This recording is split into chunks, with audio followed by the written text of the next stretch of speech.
سلام دوستای گلم، امیدوارم حال دلتون همیشه خوب باشه. امروز روز مادره، گفتم یک مقدار از روزم رو باهاتون شریک بشم که البته الان دیگه ساعت 8:30 روز نیست، واقعا شبه.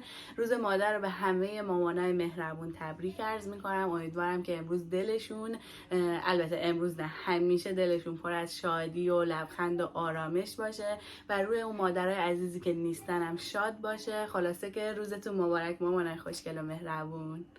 بخوام کلی از روزم براتون بگم، از صبح که بیدار شدم کارامو انجام دادم که مهمترین کارم این بود که رفتم ناخونامو خوشگلش کردم و بعدش هم رفتم با مجتبی هدیه خریدم، رفتم پیش خانواده‌شون و به مامانشینا سر زدیم و بعدش هم رفتیم پیش دوتا مادر بزرگا و الان هم اینجا انزلی اومدم. و اینکه دیانا جونی و یزدان کوچولو هم امشب خونه مامانینا هست. البته فکر کنم یزدان رو تا الان ندیدین، لبخند میزنه، تا الان ندیده بودینش، الان ازش دورنمایی کردم براتون. امروز مامانا مبارک. و اینکه امروز هم مهمون ویژه دیگه هم داریم. خوش اخلاق. و اینکه چی شد؟ و اینکه یه مهمون ویژه دیگه هم داریم، قراره که داینا بیان خونمون و امشب کلی خوش بگذرونیم. سلام بچه ها، من تازه اومدم خونه عمه. داریم که چیزای شامو، مخلفات شامو، مخلفات مبینا سخت داره کار. شام چی عزیزم؟ فسنجون و قیمه خوشمزه. فسنجون که تو عاشقشی دیگه واقعا، با تربی که زندهشی داورده همی باغ تربه. میبینم که کانزاشی زدی توی آخرین سفری که یعنی به اینقدر خوب یاد گرفتن سالنجی میشونن. آره خیلی خوبه. جاتون ناخونه تو نشونن این بری بگیر دید نره اینجوری. منم بچه ها ناخونه پلنگیه، چه تفاهمی. کلامو یه جور باید ایشون هم که داره از اون پشت میره عروس ماه. بچه ها آسایش دادن از عروس قشنگمون از سر کار اومده واقعا. عمه هم که زحمت کشید برامون غذا درست کرد. خواهش میکنم عزیزم، خواهش میکنم. دستپخت عمه که میدونی حرف نداره. دستپخت مادر حرف نداره خانم. رقابت سنگینی واقعا، مادر و این مادر و اون مادر. گذاشتین سفره؟ آره از بودی بشه بگی واقعا این بچه خیلی کوچولوه. اینجا بر خودش داشت میخواد. قرمشو نگرفت اینو. گرفت بابا. خانم دکتر میتونی بگیری یه کوچولو کنار لبشه. نه بابا یه کوچولو کنار لبشه. پتوهای خوشگلی داره، چه تشک خوشگلی داره نینی. نینی جون بچه ها، نینیمون یه جوراب خیلی ناناس پوشیده. ببینید جورابش خیلی خب به قشنگی جوراب من نیست.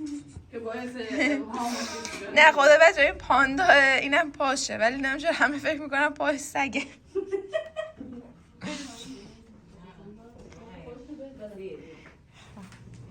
پدر چرا مظلوم نشستی؟ انگار پدر برنجه است. دیانا خانم که اصلا ساکته، نمیدونم چرا با ما حرف نمیزنه. نه خیلی خانم خیلی دختر خوبیه.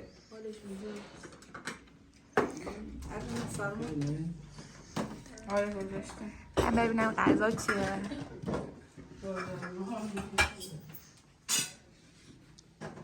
بابا فسنجونه عزیزم. دیدم همه سیب زمینی هم سرخ کردی، واقعا خیلی دیدن اون صحنه لذت بخش بود. چرا چیپس نگرفتی همه؟ این همه زحمت کشید. دوست ندارم اه. والا بدم میاد. آقا این همه تایم گذاشتی. نه اشکال نداره، باید خوشمزه باشه دیگه. سرخ بشه خیلی خوشمزه. سیاه فسنجان. عمه میدونی چی همیشه از تو ذهنم هست؟ چی؟ یه بار اومده بودیم خونت، اون موقع بچه بودیم ما میمدیم خونت و میموندیم، بعد تو فسنجون درست کرده بودی، بعد از صبح که اینو بار گذاشته بودی هی به همه سفارش میکردی که تور یه چیزی بگیرید، هی یه چیزی بگیرید، مثلا در پی این بودی که اینا بگی. بعد میگفتی که آخه با فسنجون بدون زرخنی آدم باید یه چیز تون باش بخوره. یا پیاز یا تراب باید باشه. همیشه این تو ذهنم هست. آره بدون چیز مزه نمیده آخه. خوشمزه. من انتخابم واقعا بین قیمه و فسنجون قیمه است. آره چون عاشق سیب زمینی هم هستم. آره قیمه خوشمزه.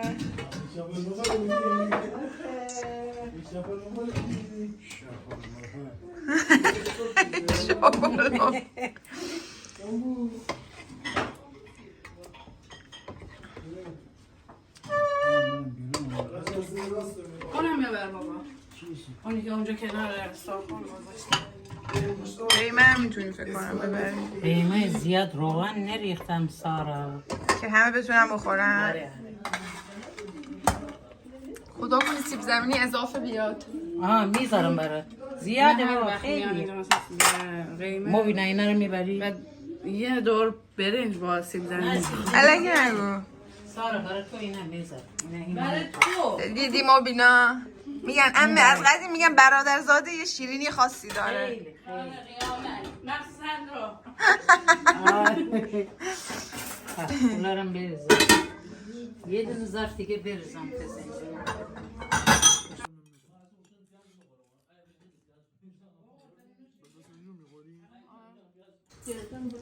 بچه ها جون ما شاممون رو خوردیم ولی لپشو ببین. ناناس جون رو من بغل کردم بچه ها چون ناناس جون غذاش رو خورده. خدا چقدر ناناس بوش چقدر ناناس یزدان ناناس سر یه فایزه داشت. فکر داریم کار میکنیم. بگو دیگه یزدان یا فایزه ناناس. خانم به تخم بشکنم با همین حرف بهت ثابت نکرد سارا. زن واقعا به همسر تبریک بگو. این هم مخاطب منتظرن که تو همسرم لطفا قیافش بیفته بدونی تو زیباترینه. دوست دارم من چرا؟ نه من همیشه گفتم همه روزا روز همسر منه فقط همسر تو هیچ کی دیگه همسر نداره همین. من بین این همه ستاره ماه خودم رو دارم دیگه داره بد میکنه. وای از این زن داداشا وای از این زن داداشا. ولی خب با این حال روزت ویژه مبارک وای خب به مادر چی؟ به مادر رو تبریک گفتی؟ مادرها که جاشون رو سر ماه اینا که جاشون خواهرام که هیچی. خواهرام چرا خواهرام دوست داری بابا ناناسی بابا تو هم خواهر داری؟ آره گوی جان تو بدونی چی کار همینجا به فالوورای مبینا جون تبریک میگم روز مادر جیجی بقولی مامان ازشون میخوام که مبینا جون رو حمایت کنن قربونت برم دایی و جان. لایک کردن و سابسکرایب کردن سابسکرایب ما که امشب اومدیم اینجا خونه همه مزاحم شدیم زنگوله رو فعال. دور هم جمع چی شدیم. مزاحمی کرد بعد که یه روز خوب درست کنیم برای مبینا جون. من یه خاطره تعریف کنم که میگن دو تا پادشاه که دو تا وزیر هم هر کدوم داشتن با اون یارانشون اینا رو دعوت میکنن به خونه یک از این پادشاه.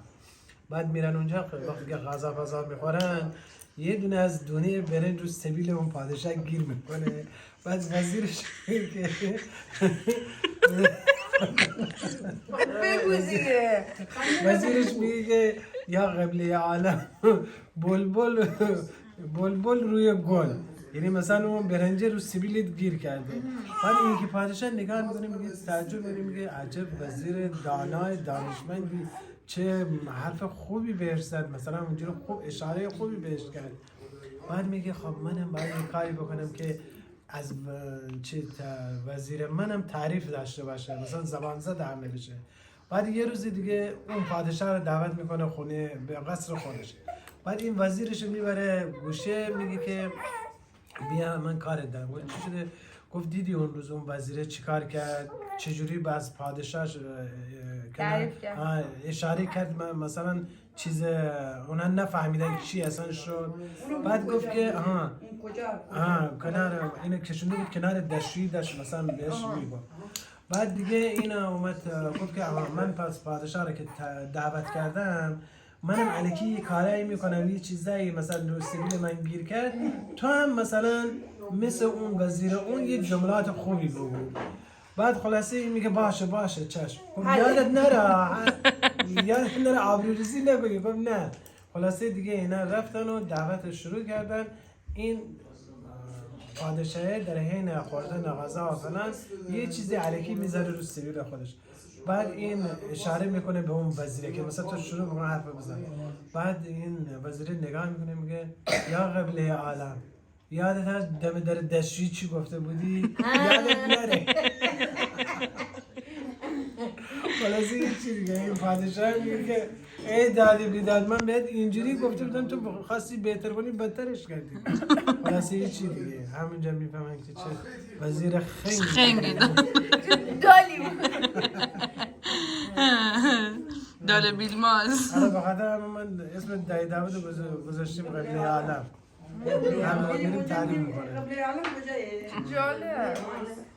اون تعریف کرد مگه؟ اون ولی با جذابیت خیلی خوبی تعریف میکنه چون خیلی بلده اون.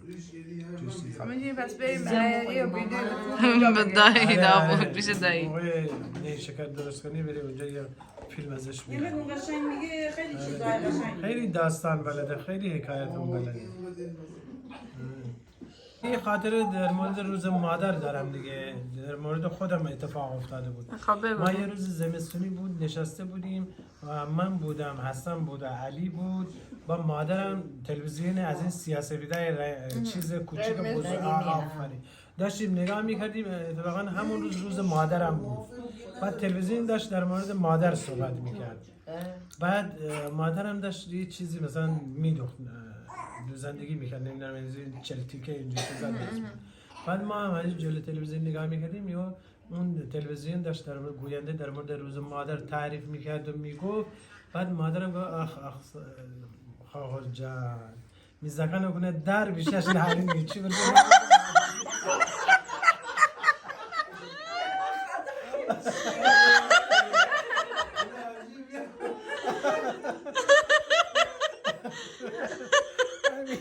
شما هیچ کاری براش نکردید. ما که کوچیک بودیم اینا هم که نبودن مثلا همزنی بودن. بعد اون موقع مثلا هنوز روز مادر اینجوری جا افتاده نبودن. یه کاری نبود اصلا. موقع اصلا اینجور کادو بگیر و روز مادر رو برو هم دور هم بشی یا مثلا سر بزنی اینجور چیزا نبود دیگه. تو تلویزیون بود. در از زمان قدیم هر روز مادر بود میدونی. الان نه، الان جدیدن مثلا یه روز اختصاص میدن برای روز مادر. همون روز مثلا میخوان گل ببرن، شیرینی بیارن یا حتما حضور داشته باشن. و همه چی دیگه تقریبا حالا نمیدونم از خودمون گرفته، یعنی همه چی به نوعی نمایشی شده دیگه. مثلا دوست داری که مثلا یه عکس خوب بگیری به نمایش بذاری. خودم رو دارم میگم بگیری، نه اینکه اصلا هیچ علاقه در کار نباشه، علاقه در کار هست ولی مثلا دوست داری عکس بگیری، تولید محتوا کنی، گل و کیک بگیری که مثلا ببینن بقیه که تو این گلو گرفتی، تو چیکار کردی. آره وگرنه که مثلا نیازی هم میتونه به اینجور کارا نباشه واقعا. آره واقعا. چه میدونم مثلا اون روز یه غذایی بذاری، یه چایی بریزی، یه شیرینی درست کنی، دو تایی با هم بخورین اصلا. ولی مثلا همه چیزی که نمایشی شده، تولد گرفته چه روز مادر. واقعا تولدم نبود اصلا. ولی الان دیگه واقعا اصلا سورپرایز دیگه نه. اون موقع تولد بود دیگه پارچه لیوان میآورد. نه اون در اون یا قسم گرفت سارا. سورپرایزی بود ولی الان دیگه واقعا سورپرایزی نیست در کار. یعنی همه دیگه یه چیزو احتمال میدن که آقا همچین اتفاقی میفته. از یک ماه قبل مردم منتظر سورپرایز تولد. متاسفم برای اینجا. ببین بچه استوریای منم ببینیم برای مامانم گذاشتم.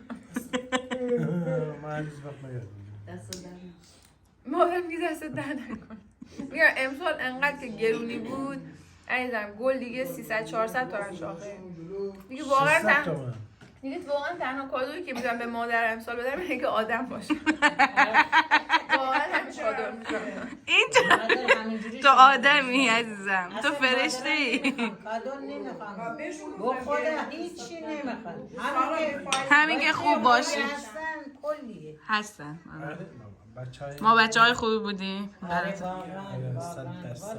الان بچه ها رو میبینیم شما همه طلایی. طلا. ولی هیچ که باید قبول دورشون داری بگم. که مثل داداش نمیتونه از طلا باشه.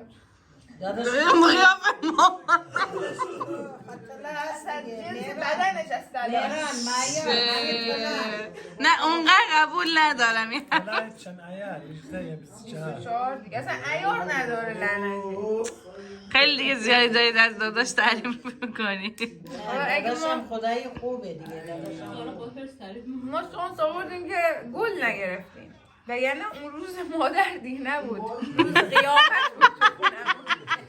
اگه ما گل میگرفتیم صدا زنه تومن آخر زمان 1 میلیون تومان. آخه کم مگه 1 میلیون کم مگه سیزده ولی شام. گلش مثلا روش شکوفه باز شده بود بزرگ باشه.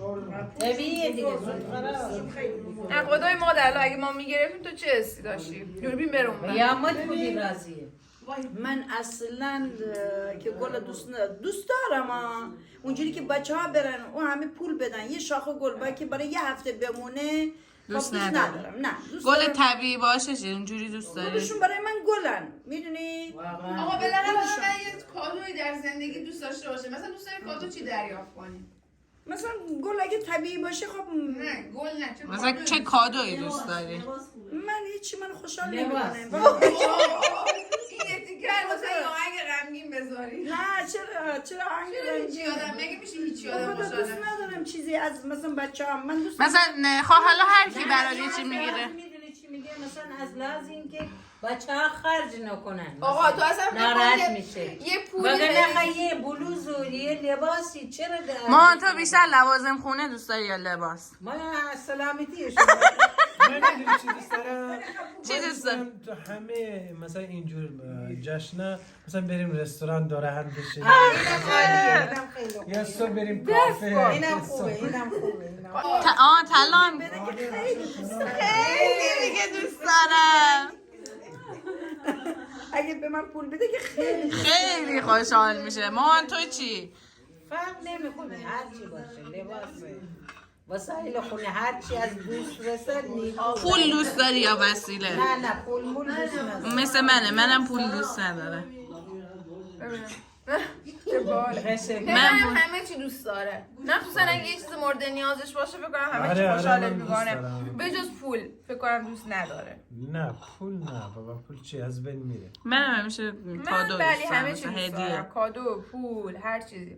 من مثلا جدا از اون چیزی که همه فکر میکنن که من خیلی آدم مادی هستم ولی کلا اگه مثلا یکی حتی یه چه میدونم یه لیوانی که مثلا زیاد ارزشش نباشه یا مثلا یه کشمویی که اصلا ارزشش زیاد نباشه ولی مورد علاقه‌ام باشه من اونو دوست داشته باشم اونو برام بگیره خیلی خوشحالم. حتی شده یه کلیپس باشه یه جوراب باشه ولی مثلا سلیقه من اون تو لحاظ کرده باشه و براش مهم باشه یا مثلا یه روزی تو خیابون بهش مثلا گفتم وای اون چقدر بامزه است مثلا بره اونو برام بگیره من واقعا خوشحال میشم. اصلا هزینه‌اش برام مهم نیست. چقدر من آدم خوبیم. چقدر تو خوشیفتی. بابا من گفتم پول الان دو تا پسرم به هم پول دادن الان بچه ها ناراحت میشن فرقی نمیکنه. اوه نه بابا نه هیچکی ناراحت نمیشه. خب نه دیگه کسی که وقتشو داشته باشه میره میاد. مثلا امروز من یهو رفتم خرید میخواستم اگه نه پول بدم بهت که بری برای خودت یه چی بخری. درد نکنه اول اینکه اصلا سلامتیشون رو میخوان بعدن دستشون عاقل باشه. هر چی دادن دستشون در. اون پولم که بهت دادن خب اون پولم میدم آن دیگه یه چی میخری. خودت میخری دیگه وقتی مادر رو پول میشه مثل که رو پول یه ذره تمایلش بیشتره سال. نه واقعا اونجا گفت هیچی منو خوشحال نمیکنه که برام خیلی واقعا جالب. بحث خاطره شده. بچه‌ها انقدر که بحث خاطره شده میخوام یه خاطره خیلی جذاب شخصی براتون تعریف کنم. شخصی امیدوارم که منو قضاوت نکنید. بچه‌ها یه روز که توی خونه بودیم و دیدم که همه بستر فراهمه و خیلی اونجوری خانواده توی مهر و محبت و اونجوری خیلی علاقه است و اینا، گفتم که خب بهتره که الان موقعیت خوبیه، همه در یک آرامشی هستن، بهتره که من اعترافمو بکنم. گفتم که مادر من میخوام برای تو یک اعترافی بکنم. گفتش که چه اعتراف، چی شده و اینا؟ گفتم که من تا این مثلا فکر کنید 1 سال پیش براش داشتم تعریف می‌کردم. گفتم من تا همین چند وقت پیش از بچگیم تا همین چند وقت پیش هر موقع پول نداشتم از تو کشوت پول برداشتم.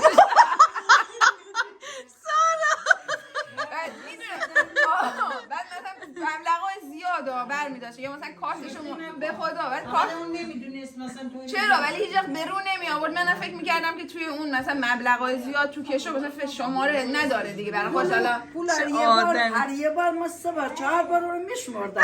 بعدا فهمیدم چقدر کم شد. دوران دانشگاهم کارتش دست من بود. البته سال هاست که دیگه این سرمایه بزرگ از ما گرفته ولی اون موقع کارتش دست من بود. مثلا میرفتم کارت میکشیدم، میرفتم با دوستام رستوران فلان و اینا غذا میخوردیم، بعد میگفتم که من کتاب خریدم امروز. بعدا دیگه مثلا خیلی از اینجور کارا که چون مثلا پولو بهم راحت نمیداد و اینا. خیلی آره ولی به خاطر مثلا کتاب و تحصیل هر چقدر مثلا پول میگفتم میداد. آره با یا طلا اگه می‌خریدی. آره آفرین. که دیگه اینو که گفتم مثلا با اینکه جو خونه خیلی خوب بود و اینا ولی انتظار یک واکنش مثلا بدی رو داشتم. گفتم والا این چی میگه؟ ولی یه جمله خیلی قشنگی گفت و گفتش که خوشحالم که از توی کشوی من برداشتی و از توی کیف کسی دیگه بر نداشتی. واقعا تاثیر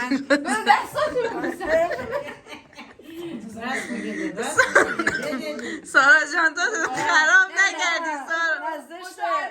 نه مادر ایراد نداره ما تو رو میبخشیم سارا جان. امیدوارم که به من انگ دزدی و اینجور چیزا نزنی. بالاخره خوب پدر مادر هر چی داره برای بچه‌شه. حالا بالاخره هر بچه یه نادانی چیز. بعد اینم بگم چند سال نادانی؟ 15 سال. ولی خیلی جالبه همیشه مثلا پول توی کشوش بود، لای دفتر پدرم بود، ولی نمیدونم چرا هیچ وقت از لای دفتر پدر بر نمی‌داشتم. چون که مثلا میدونم علتش راحت نبود. مثلا احساس میکردم که خجالت زده میشم اگه یه روزی رو بیش اعتراف کنم، ولی میدونم از پیش مادر نهایت با 2 تا با مامان راحت بودی. ولی در خودم برام سنگین بود که بردارم که مبادا بخواد منو مثلا بگه که مثلا چی میگم مورد قضاوت قرار بده که تو در صورتی که نمیگفتا ولی خودم خجالت میکشیدم. در صورتی اگه به من میگفتی واقعا اون دفتر رو به تو با پول میده. آره فقط خوردی تموم شد. واقعا نه با میدونم میگم اصلا کلا یه حس اون که 100% دیانا جون پول برای کیه؟ کی برای تو خرید؟ نه من به اون نمیگم. میدونی چرا؟ کدومش برای توه؟ سارا این نشأت از گذشته. بنفشه؟ مبارکت باشه. بچه‌ها جون مهمونامون رفتن. داداش قشنگمون میبینی که فردا جمعه است میخواد استراحت بکنه. آره واقعا به ما خوش گذشت. امیدوارم که شما هم از دیدن این ولاگ لذت کامل رو ببرید. فیلمت بودم امروز؟ نه امروز نبودی. سعادت نداشتی. من بودم تو اتاق بودم. آره واقعا فقط داشتم بازی میکردم مثل همیشه. مهران مجتبی داشتم بازی میکردم با امیرحسن البته. بله. و اینکه امیدوارم از این ولاگ لذت ببرید. مثل همیشه لایک کامنت سابسکرایب یادتون نره تا ولاگ بعدی. خدا نگهدار.